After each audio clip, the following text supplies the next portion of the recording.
Cincinnati, Ohio. Cincinnati, Ohio rests at the belly of the Serpentine River, Ohio. The Ohio River. That river is south of the Serpent Mound. In between is the open mouth of the fault line of Mama Earth.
Bring the herbs of my bloodline from my grandmother to her great-grandmother and her great-great-grandmother and her great-great-grandmother.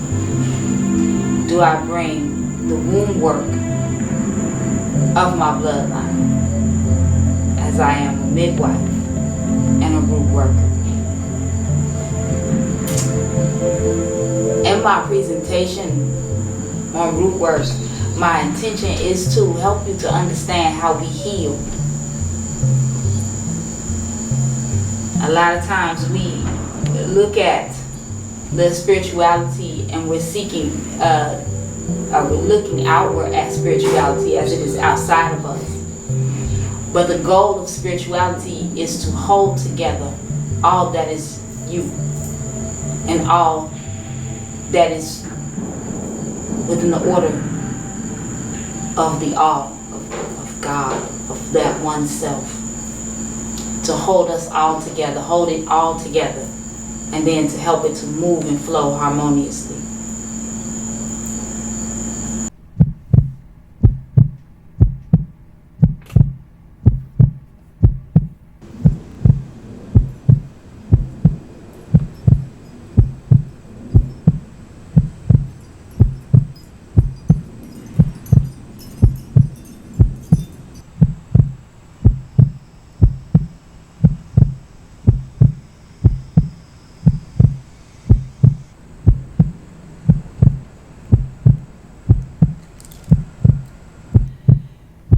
Even from the time I was young, I was always also on a quest for learning the truth. I was always a spiritual person, and I knew that prayer worked, and I knew that, I had power. And I also knew that I didn't really know a lot because of the Christianity and the things that I had been taught. It just did not make sense to me. And so I went on a quest to find the truth, to find, what people were doing before Christianity, before Hebrew, before Islam. There had to been some things going on before then.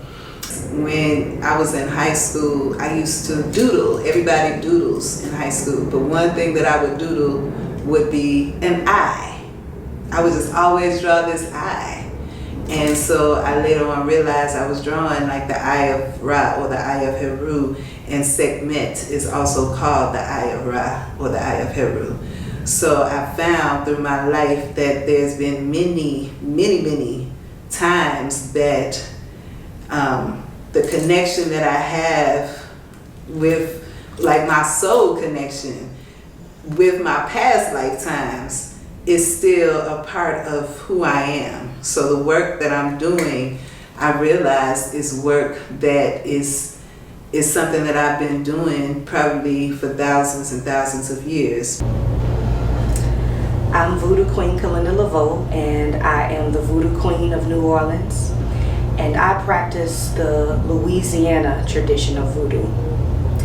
So Voodoo actually came here with our ancestors in the 1700s, and most of the time people get that information confused. They believe that it came later with the Haitian Revolution, but that actually happened about 100 years after Voodoo had developed in Louisiana. So the Voodoo that we had here actually came more from the Mamiwata tradition, and this is the tradition we refer to as Momodilo, which means Mamiwata, mother of the waters. So you'll see voodoo queens dancing with snakes, and this snake is central to the practice because the snake is the oracle. So when the voodoo queen dances with the snake, she is becoming the oracle and she's giving messages. So this is the primary symbol of divination. When she's dancing, she is becoming the water. She is becoming the mermaid. She is becoming that serpent energy. And that's the way that she can deliver the messages. So this is one form of divination. Just the serpent dance or the snake dance itself is one of the main forms of divination that happens within the ceremony.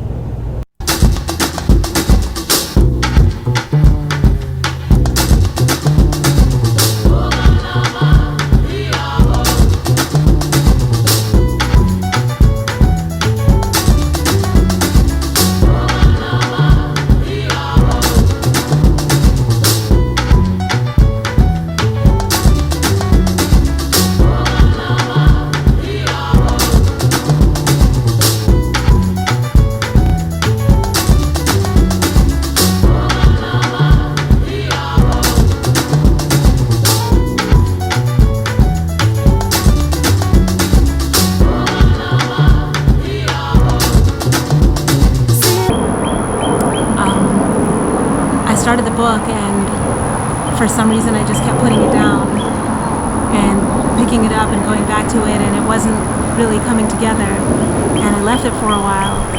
And at some point when I really decided to get involved with creating it, with really allowing it to be what it was supposed to be, I left where I was living in New Jersey, and I left and I started to come down.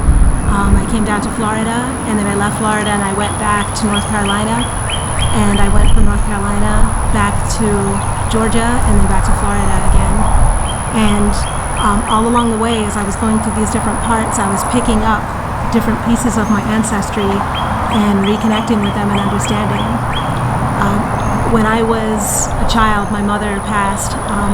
Before she passed, she had raised me in the kind of Southern Baptist tradition, very, very, very into Jesus and the church and the Baptist church, and catching the Holy Spirit every Sunday, and she was really, really involved with that. And she passed. She died of breast cancer at a young age, and I was quite young also. And after she died, because she had been sick for such a long time in the hospital, I didn't really get to see her. So she came back to me when I was 8 years old. She came to me the day that she was buried, and she told me that she was sorry that she hadn't been able to say goodbye and that we hadn't been able to see each other. And that connect with her, that moment of connection was my introduction to the fact that first of all, that when we die, we're not just dead, we're not just husks that just disappear and turn to nothing. We are actually inhabited by our spirit who comes here and chooses to incarnate. And my mother had left her body, yet she was still there. The essence of who she was still there with me. And so that was the biggest gift that she could have possibly given me. That was something that I had carried always through my life. So that was kind of, like I said, the introduction to my ancestor worship, because I knew she was there. So I used to use any opportunities that I was able to connect with her. So I taught myself these different techniques. Like I would look at books in techniques about magic, about witchcraft, and different things that were supposed to be able to call these spirits to you and bring them back so that I could speak to her, because I wanted to keep her with me. I knew that no matter what, the fact that she was gone, she wasn't really gone. She had reached out to come back to me so that I knew I could reach out to her, and she told me that she would always be with me. And at the time, there was no way of knowing how I could do that. So I had a lot of trial and error over the years about connecting with her and about finding different means. And at the time, because of, I guess, growing up in North America, the only means that I knew of were different nature worship rituals where I would collect sticks and rocks and flowers and things like that, leaves from outside, and I had a little table where I would put them all, and I would just sit and put a candle in the middle of those, and I would just meditate with the candle and feel the connection to nature. And whenever I felt the strongest in my connection with nature is when I would be able to hear my mother's voice come to me. So I started to ritualize that practice.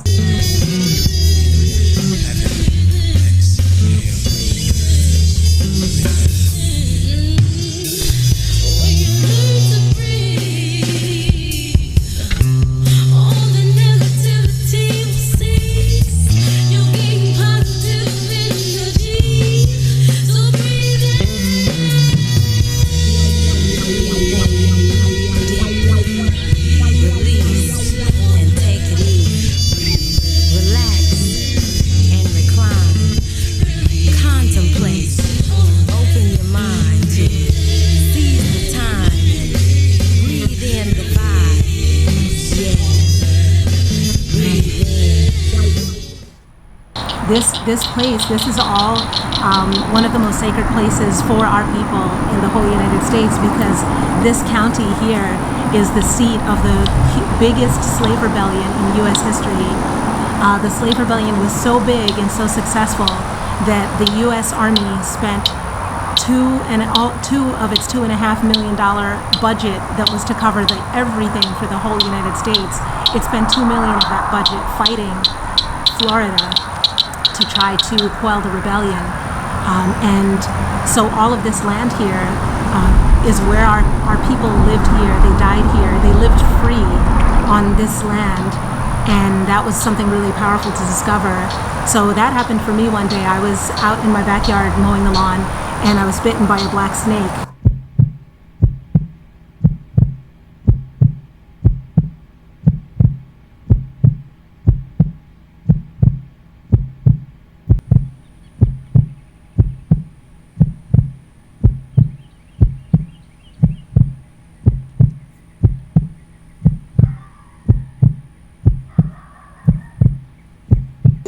Bring the herbs of my bloodline, from my grandmother to her great-grandmother, and her great-great-grandmother, her great-great-grandmother. Do I bring the womb work of my bloodline, as I am a midwife and a root worker. In my presentation on root work, my intention is to help you to understand how we heal. A lot of times we look at the spirituality and we're seeking, we're looking outward at spirituality as it is outside of us. But the goal of spirituality is to hold together all that is you and all that is within the order of the all of God, of that one self, to hold us all together, hold it all together, and then to help it to move and flow harmoniously. Juju helped us in the Deep South in order to make sense of things.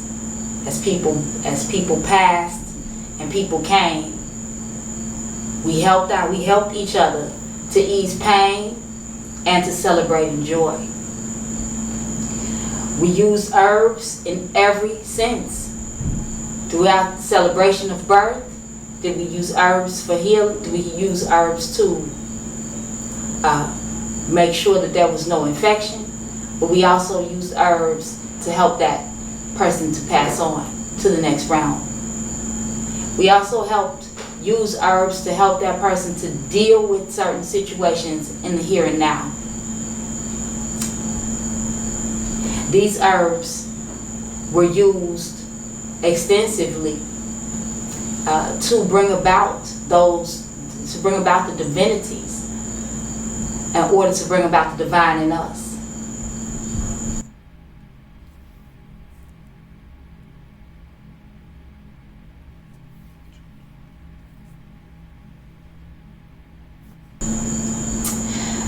Some of the herbs that we used then and we use now are rosemary. Rosemary works really well for Obatala in the clearing even of our Ori and in the awakening of our sight, beyond sight. We also use sage, as sage worked as well for Obatala in order to help us to bring about wisdom. These herbs, along with mint and lavender, helped us to open and awaken our Ori in order so that we might know the divine within us.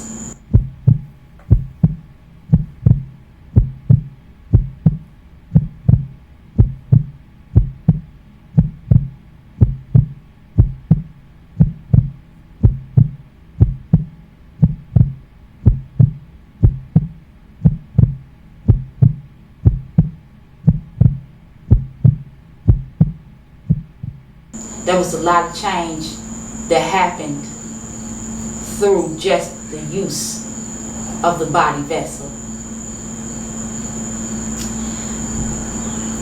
The herbs that we use today for our divinities, for our divine self, and how we manifest are Shango uses the peppers, the jalapeno pepper, the hot top pepper, many different red peppers. And Legba uses all herbs. Not just does he use plant herbs, but he also uses all fruit and all vegetation, all airway. Ogun uses herbs for the heart. So herbs like hawthorn berry and herbs like blood roots are used for Ogun. Herbs that are very important to Yemaya are herbs that support the breast or the chest area, and that's blessed thistle, basil, also red raspberry. She works and she takes care of the womb. But it is Yemaya's place to keep the breast flowing with milk. Blessed thistle, fenugreek, mother's wort, keep the mother calm. For Oshun, she protects the womb. So with her, we have a tradition of using chamomile tea, yellow flowers, along with red raspberry to calm the womb during menstruation. And then we wrap the womb with with the yellow ribbon, as well as yellow waist beads for that woman during pregnancy. She is the keeper of the womb. The ovaries are Yemaya. The vagina, the birth canal, is Oya. Oya's herbs are those base seed herbs. Those herbs that help to stimulate and strengthen. Ginger. Also, she utilizes ginsengs, American ginseng, and moringa in order to strengthen the body. Red clover is also her herb, as well as clove and myrrh are for Oya. These herbs all work together, however, in order to strengthen different parts of our bodies, just like each orisha are associated with different parts of our bodies. And they work for us in many different ways. They heal us, but herbs can also be used to take a life. In the form of poisons, we see poke roots was used. Also, arsenic came from a very natural source. Mushrooms were also used in the form of poisons, processed in just the way so that they could be effective in foods or in drinks or water, things like that. Our health is so sacred that there were times in which we had to secure ourselves during violation to keep us from having children, and women used cottonseed in order to close their womb to the seed of their rapist. Also, we also used different herbs in order to ensure that our babies lived in times in which we may be pregnant by our own love mate. So at times in which distress was put on in circumstances for which we lived, we were able to use different herbs to clear out toxins like cerasee. These herbs were used specifically in order to remove certain toxins from our bodies and to strengthen our blood. Also, we used different herbs in order to eliminate arthritis, devil's claw, cat's claw. We used different herbs in order to heal ourselves from sickness like malaria and yellow fever. Plants are very intimate with us.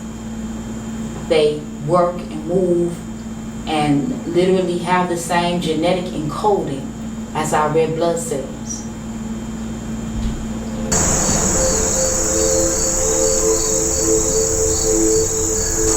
I am in Cincinnati, Ohio.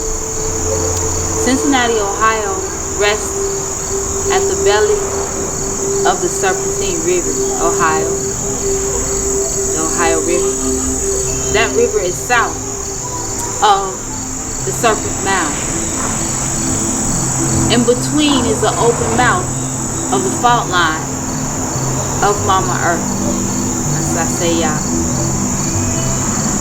Information,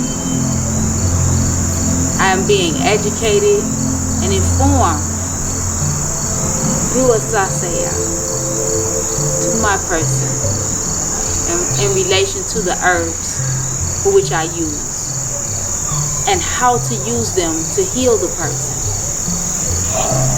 how to use them in order to support life.